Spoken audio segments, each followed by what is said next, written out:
Can everybody get a seat? Everybody please take a seat.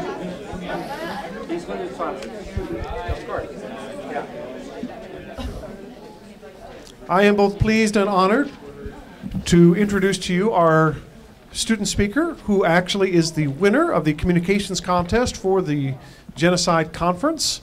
I happened to be at the competition. They were fierce speeches, so it is a real accomplishment that she won. She is going to be speaking today about Syria. This is Yasmeen Faris. She is a communications major, will be transferring to San Jose State University. Also, she is a recent winner of the Global Citizenship Award to study in Salzburg, and so we're very excited about that as well.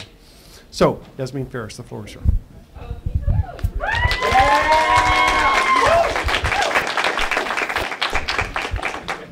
I cannot count how many times my dad has made me get out of our car to pick fruit for him. He'd be like, Mina, go pick those olives over there. They're perfect. We'll cure them and we'll have them for months. Oh, Dad, we're already going to the store. We don't need any more olives. And it's stealing. I don't want to do this. No. As long as the tree is right next to the street, it's for everyone. Mina, this is how you survive. Now, I didn't understand the root behind my dad's crazy survival tactics until I got older and learned more about my family's history. And in the early 1900s, my family faced the same fate that many Syrians are facing today. So today I want to talk to you about where it started for Syria and how the current events have led to a sense of ambiguity and how we're defining what's going on. And how, as a result of the death and destruction of Syria and its civilians, the Syrian culture will be lost as we know it. Now, my family fell victim to the Armenian genocide in the early 1900s, before the Ottoman Empire fell. And during that time was the start of the reforms that really shaped how Syria's contemporary government is and how it's being run today. Now, Samer Aboud writes that these reforms emerged before the empire fell. And the merchant landlords became the political elite. And it led to a dictatorship.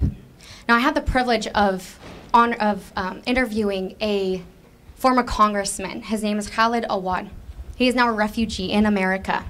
And he says, even as a congressman, he couldn't do the things that he wanted to do. He couldn't help his people in the way that he wanted to because he didn't have as much say in the government as much as he wanted to. Now, in 1982, there were massacres in Hama. Or there was a massacre in Hama where 1,000 people died. And Khalid lived through this. He saw how this began, and where it began was protests, much like what's going on in 2011.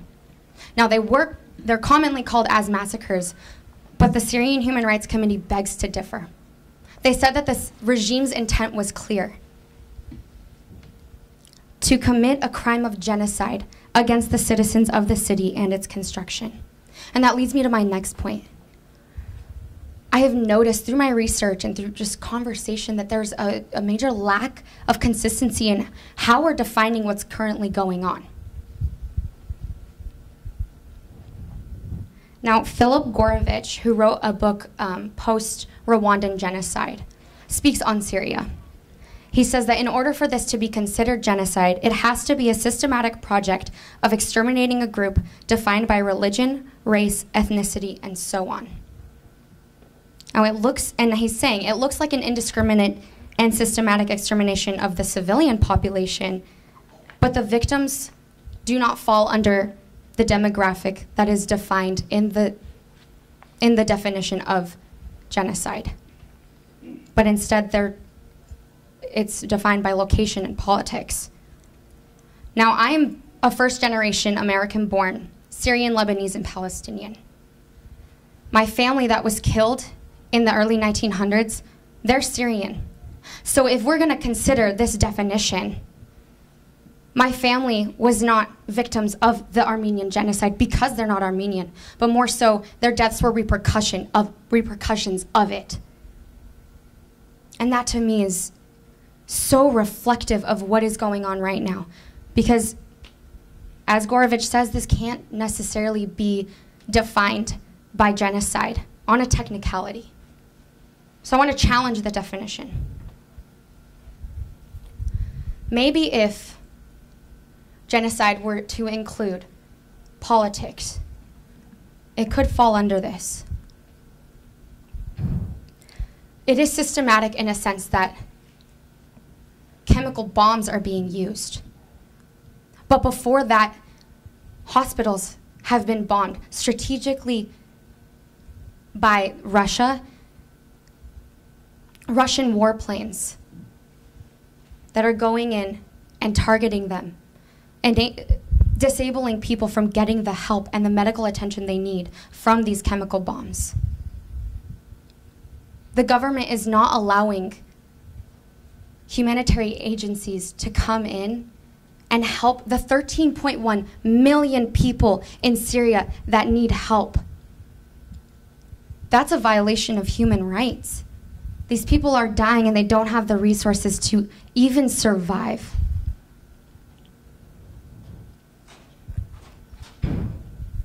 Now, 400,000 Syrians have died. How many more people will have to before we define this as more than what BBC is calling a civil war, or what Al Jazeera is calling a conflict? We hear conflict every day.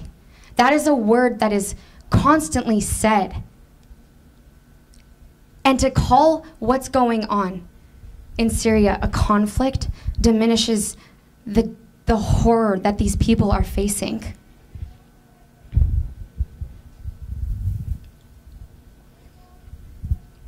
And that leads me to my next point. The destruction and the displacement and the death in Syria will leave it with no culture. Our culture has become a survival-based culture.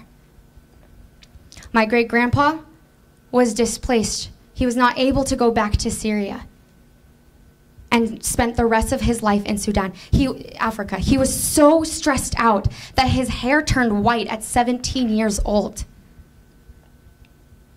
But by this definition, we're considering Syria not falling under that. My family and their story is not considered genocide, but a mere repercussion of it. That seems to diminish the value that it has. Genocide is probably considered one of the most horrible war crimes that could ever be committed, and I think that's why many Syrians are calling it. My friend Khalid, he calls this genocide because there's no other word to describe the chemical attacks or the families lying down in their homes still, foaming at the mouth. Now, Al Jazeera is blurring the faces of the people, but the Syrian outreach page on Facebook is showing the death from the inside out.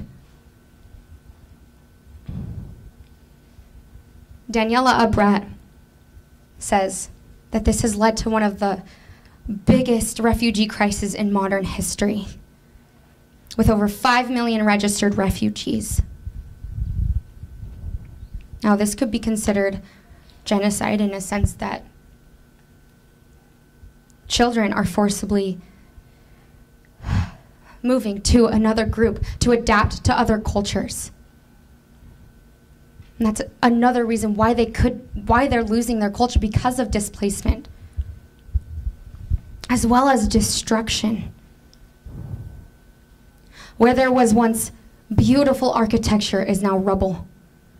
Where there were people and cars driving, there are now guns. Where there were mothers and fathers holding their children's hands, there are now men holding guns. Where there was life, there is now death. UNICEF has declared Syria's children a lost generation. Not just because of the death that they're facing, but the loss of their childhoods. This is just one picture of the children on Saturday who had to experience and be exposed to the chemical attacks. This little girl and this boy have forfeited their childhood by performing the act of putting a gas mask on a child that is not much younger than they are. It is not just a loss of life, but a loss of a generation. These kids are either serving other younger children or having to adopt a completely different culture. And they're not going to grow up to know deep down who they are. Yes, they will be proud, much like I am. I am so proud of being Middle Eastern. And yet I still can't help but feel absent of a culture that I could be proud of. Because my grandpa too, my great-grandpa had to adapt to a completely different culture in order for him to survive. Now, I titled this Lost Through the Generations. And it started long before 2011. I see a lack of consistency in news outlets and people in not knowing how to define this.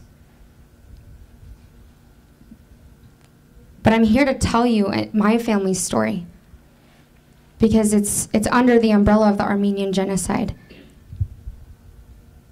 And yet I'm of a completely different culture. With every bomb that hits the ground, more lives are lost. The culture is lost, and even more so, their human rights. These people aren't allowed to live in dignity. They're not able to. And to call it a conflict, my professor Adrian Wise says, language codifies perception. If we were to call it more than just a conflict or a civil war, maybe that could change the perception and overall how this is handled. So I want to leave you with this final question. How would you define what's going on? Thank you very much.